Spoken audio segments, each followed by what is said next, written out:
નમસ્કાર દર્શક મિત્રો, જનરપન ન્યૂઝમાં આપનું સ્વાગત છે. હું છું આપણો મિત્ર કંચન પરમાર. આવો સાંભળીએ આજના મુખ્ય સમાચાર.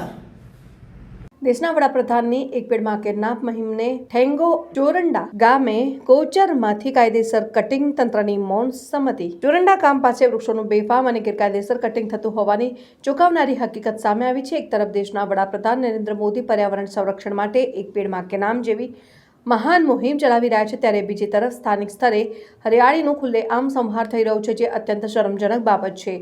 બુરાભાઈ કરીને ભરણ આપે છે તેવું વેપારી કહી રહ્યો છે. ફોરેસ્ટ ઓફિસરને પણ ભરણ આપું છું એવું વેપારી કહી રહ્યો છે. સ્થાનિક લોકોમાં ચર્ચા છે કે શું આ ગેરરીતિ કટિંગ પાછળ કોઈ મોટા માથાનો હાથ છે કે પછી તંત્રની આંખ નીચે આ બધું ચાલી રહ્યું છે. જો સામાન્ય નાગરિક એક ઝાડ કાપે તો દંડ અને કાર્યવાહી થાય છે, પરંતુ અહીં ગૌચરમાંથી મોટા પાયે લીલા વૃક્ષો કાપવામાં આવી રહ્યા છે અને તંત્ર ચૂપચાપ તમાશો જોઈ રહ્યું છે. એક પેડ માં કે નામ માત્ર નારા પૂરતી મુહિમ બની રહી છે કે શું? જો સરકારની જે જમીન પર વૃક્ષો સુરક્ષિત ન હોય તો સામાન્ય નાગરિક પાસેથી પર્યાવરણ બચાવવાની આક્ષેપ કેવી રીતે રાખી શકાય? જાગૃત નાગરિકો અને પર્યાવરણ પ્રેમીઓ દ્વારા આ બાબતે તાત્કાલિક તપાસ કરીને જવાબદાર લોકો સામે કડકમાં કડક કાર્યવાહી કરવાની માંગ ઉઠી છે. હવે જોવાનું એ રહ્યું કે સંબંધિત વિભાગો આ ગંભીર મુદ્દે આંખ ઉઘડશે કે પછી હરિયાળીની હત્યા યથાવત ચાલુ રહેશે.